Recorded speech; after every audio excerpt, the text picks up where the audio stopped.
In my marriage, the only thing less reliable than the fuse box was my wife's loyalty. Before we dive deeper into this story, I have one small request. Please subscribe, drop a like, comment, and hit that hype button to boost this channel so more people can discover these incredible Reddit stories. I'm Nate Walker, 37 years old, master electrician, business owner. I've spent 15 years learning how circuits work, how power flows, how to spot a short before it burns down a house. Turns out, I should have spent more time learning how to spot a liar. My wife, Jenna, beautiful, polished, always perfectly put together, worked in HR at a downtown firm. We'd been married 8 years, no kids, thank God. Just a nice house in the suburbs, 2 cars, and what I thought was a decent life. The first real warning came on a Tuesday night at Roselli's, our usual Italian place. We were sitting across from each other, barely talking. Jenna kept checking her phone, smiling at the screen. I was halfway through my lasagna when she suddenly looked up, eyes sharp. "Let me see your phone," she said. I stopped chewing. "What?" "Your phone. I want to see it." I wiped my mouth with the napkin, trying to figure out where this was coming from. "Why?" "Because I asked. If you've got nothing to hide, it shouldn't be a problem." The restaurant buzzed around us. Families laughing, couples talking. I pulled out my phone, unlocked it, and slid it across the table. "Knock yourself out." She grabbed it like she'd been waiting for this moment. Her fingers flew across the screen, checking texts, emails, photos. I watched her face, saw the disappointment when she found nothing. "Satisfied?" I asked. She set the phone down, not meeting my eyes. "Yeah." I reached across the table. Palm up. "Your turn." Her face went white. "What?" "Fair's fair, Jen. Let me see yours." That's different. I'm not the one acting suspicious." "Neither am I. But you just went through my entire phone, so let's see yours." The color drained from her cheeks. She clutched her phone against her chest like I'd asked for her kidney. "This is ridiculous, Nate. I'm not playing this game." "It's not a game. You started this. Now finish it." She stood up, grabbed her purse. "I'm going to the bathroom." She took her phone with her. Of course she did. When she came back 20 minutes later, her eyes were red. She'd been deleting things. I was sure of it. She barely touched her food after that, and we drove home in silence. That night, lying in bed while she pretended to sleep, I made a decision. I'm an electrician. If I can't wire my own house for the truth, what's the point? The next day, I installed a GPS tracker in her car. Took me 15 minutes. Then I set up a small camera in the garage, angled at the driveway. Nothing illegal. It was my property, my garage, my equipment. My business partner, Dave, noticed I was distracted when I came into the office. "You okay, man?" Dave was 41, built like a linebacker, with a beard that made him look like a lumberjack. We'd started Walker & Sons Electrical 5 years ago, and he knew me better than anyone. "Just marriage stuff," I said, pulling up the day's work orders. "Jenna giving you trouble?" "Something like that." He leaned against my desk. "Want to talk about it?" "Not yet. Maybe soon." That weekend, I checked the tracker. Jenna had told me she was going to a work conference Saturday afternoon. The tracker showed her at the Riverside Hotel downtown. I pulled up the hotel's website. No conferences that day. Sunday morning, she said she was meeting her friend Tara for brunch. The tracker showed her at the same hotel for 3 hours. Monday night, I reviewed the garage camera footage from the past week. My stomach dropped when I saw it. A black Range Rover pulling into my driveway at 2 in the afternoon. A man getting out. Tall, expensive suit, slicked back hair. He walked to my front door like he owned the place. Jenna let him in. He left 2 hours later, adjusting his tie. I ran the license plate. Rick DeLuca, real estate developer, married, 39 years old. I sat in my workshop that night, staring at the footage on my laptop. My hands were shaking, not from sadness, from rage. Jenna came down around midnight, wearing one of my old t-shirts. "You coming to bed?" she asked. I looked at her, really looked at her. The woman I'd married, the woman I'd trusted, the woman who'd been bringing another man into our home while I was out working to pay for it. "In a minute," I said. She kissed the top of my head and went back upstairs. I pulled out my phone and texted Dave. "Need your help with something. Tomorrow." His response came immediately. "Anything, brother." The next 3 weeks, I gathered evidence, photos, videos, timestamps. I followed the tracker, watched the patterns. Tuesdays and Thursdays, Jenna would meet Rick at the Riverside Hotel. Her friend Tara, a gossipy woman from her office who I'd never liked, would cover for her, sending fake meeting invites to Jenna's calendar. I found their text messages. Jenna had been sloppy, backing up her phone to our shared cloud account. The messages made me sick. "Rick, can't wait to see you Thursday. Your husband still clueless?" Jenna, "Completely. He's so wrapped up in his little electrical business, he doesn't notice anything. Rick, good. Keep it that way. This is too good to stop. Tara, girl, you're playing with fire. But damn, Rick is hot. Jenna, I know. And he's got more power than Nate's entire breaker panel. They actually laughed about me, about my work, about my little business that paid for everything she had. But I kept my mouth shut. I played the clueless husband. I smiled when she kissed me goodbye. I asked about her day. I pretended everything was fine, because I was planning. Dave helped me dig deeper. Turns out Rick DeLuca wasn't just a real estate developer. He was trying to poach my commercial clients. He'd been calling my biggest accounts, offering them better deals if they switched to his preferred contractors. This guy's trying to destroy your business, Dave said, showing me the call logs. He's been at this for months. How'd you find this out? Called some of our clients. Asked if anyone had contacted them. 3 of them mentioned Rick by name.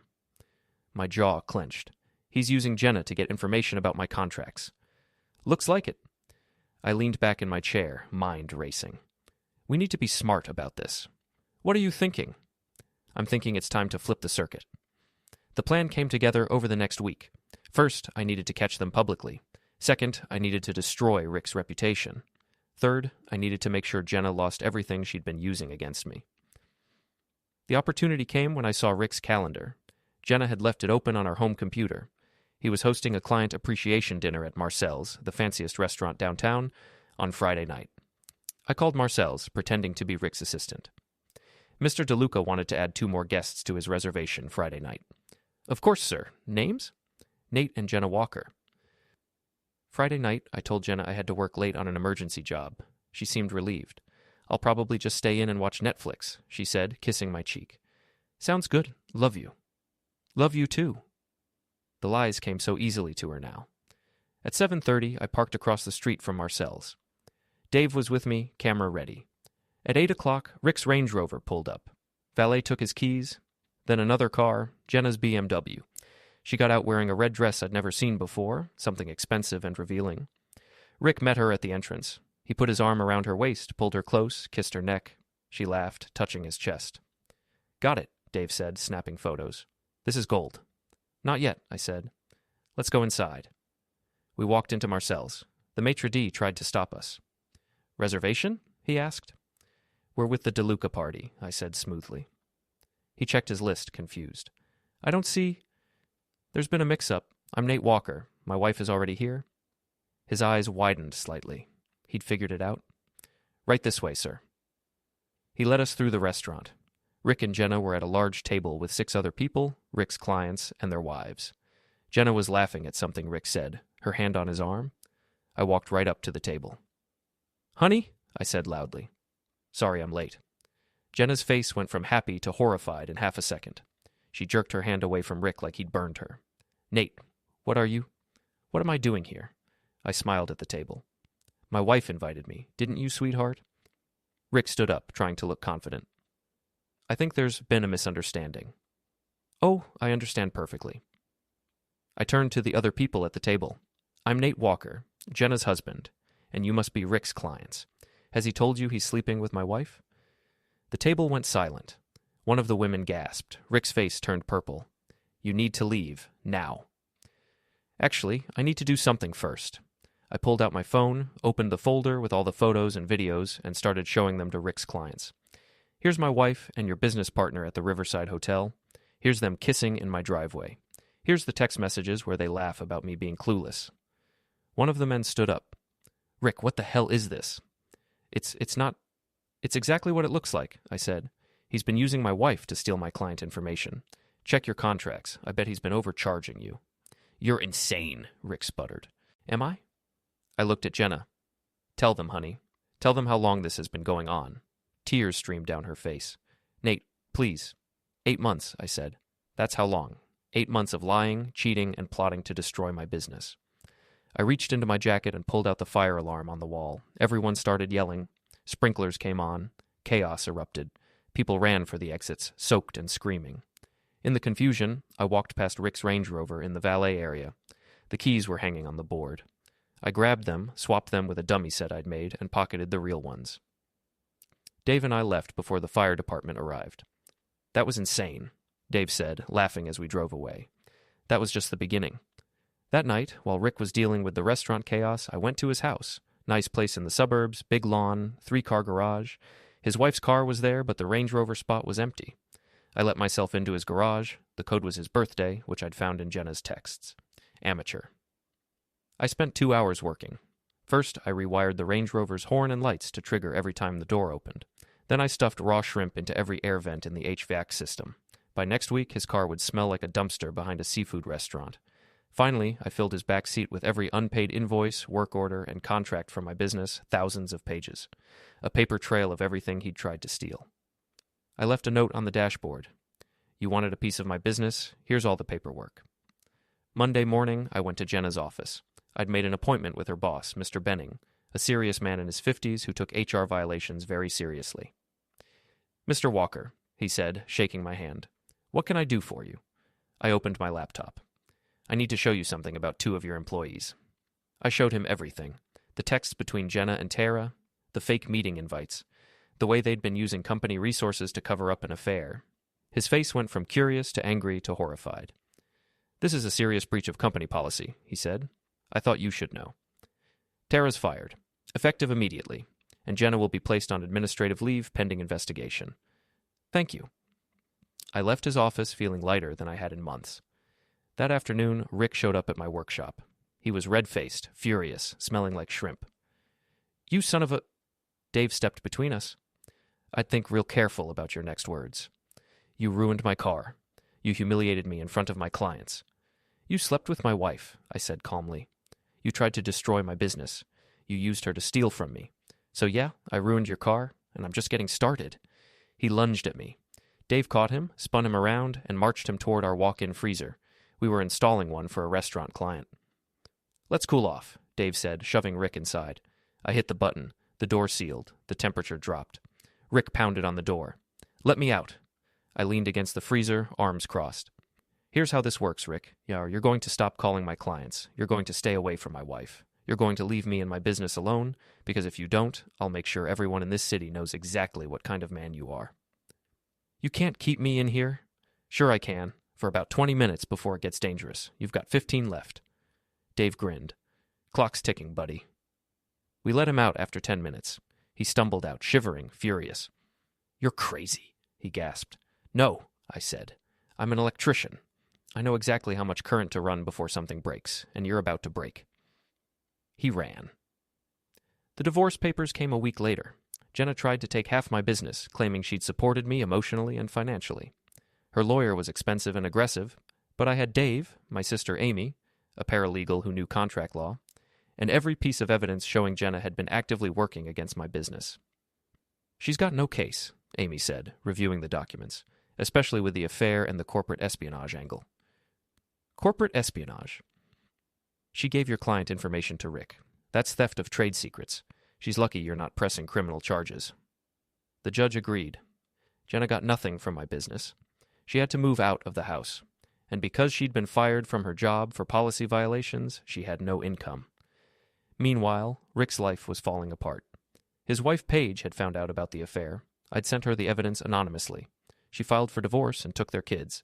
His clients dropped him after the restaurant incident, and someone, definitely not me, had posted his mugshot from a DUI 3 years ago on every neighborhood social media group in the city. His reputation was destroyed. But I wasn't done. The city's annual Home and Trade Expo was coming up. Every contractor, developer, and homeowner in the region attended. It was the biggest networking event of the year. I'd reserved a booth months ago to showcase Walker & Sons Electrical. This year I had something special planned. The expo was held in the convention center downtown. Hundreds of booths, thousands of attendees. Dave and I set up our display, before and after photos of our projects, testimonials from satisfied clients, and a live demonstration of smart home electrical systems. But the real show was about to begin. I'd invited everyone, my clients, Rick's former clients, Jenna's co-workers, Rick's business associates, even local reporters covering the expo. At 2 o'clock, Rick showed up. He looked terrible. Unshaven, rumpled suit, dark circles under his eyes. He'd been drinking, I could tell. He stumbled toward my booth. You ruined my life. The crowd started gathering. People pulled out phones. No, Rick, you ruined your own life. I just made sure everyone knew about it. You're a vindictive bastard. I'm an electrician who got tired of being used. Jenna appeared from the crowd. She looked worse than Rick. Pale, thin, desperate. Nate, please, she said. Can we talk? We have nothing to talk about. I made a mistake. I'm sorry. I'll do anything. You're sorry you got caught. There's a difference. Rick grabbed my shoulder. This isn't over. I brushed his hand off. Yeah, it is. He swung at me. I ducked. He stumbled forward, off balance from the alcohol. Dave caught him, spun him around, and Rick crashed backward into the decorative fountain in the center of the expo hall. Water exploded everywhere. Rick flailed, soaked, sputtering. His phone sparked and died in his pocket. The crowd erupted in laughter and applause. Someone was live streaming it. Within minutes, it was everywhere. Jenna tried to help Rick out of the fountain. She slipped, fell in with him. More laughter, more cameras. I stepped up onto the small stage we'd built for our demonstration. The crowd quieted down, waiting. Ladies and gentlemen, I said into the microphone, I'm Nate Walker of Walker & Sons Electrical. For those who don't know me, I'm a master electrician. I've spent 15 years learning how power works, how circuits flow, how to spot a short before it causes damage. I looked at Jenna and Rick, dripping wet, humiliated. But sometimes the short circuit is in your personal life. Sometimes people try to drain your power, steal your current, and leave you in the dark. The crowd was silent now, listening. These two people, my ex-wife and her lover, tried to destroy me. They tried to steal my business, ruin my reputation, and take everything I'd built. But here's what they didn't understand. I smiled. I'm an electrician. I know how to handle a power surge.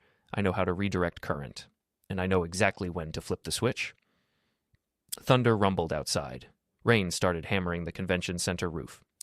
So to everyone here today, clients, friends, colleagues, thank you for your support. Thank you for believing in honest work and honest people. And to those who tried to bring me down, I looked directly at Jenna and Rick. I guess I always was a live wire. The crowd erupted in cheers and applause.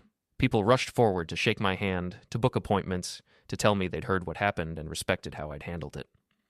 Rick and Jenna slunk away, soaked and humiliated, while I stood on that stage, surrounded by people who actually valued integrity and hard work. Dave clapped me on the shoulder.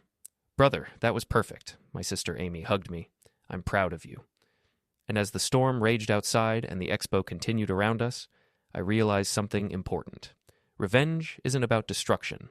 It's about restoration. Restoring your dignity, your reputation, your power. And I just restored mine. The end. Don't forget to hit like, subscribe, and turn on the bell so you don't miss the next story. Write in the comments from which city you are watching,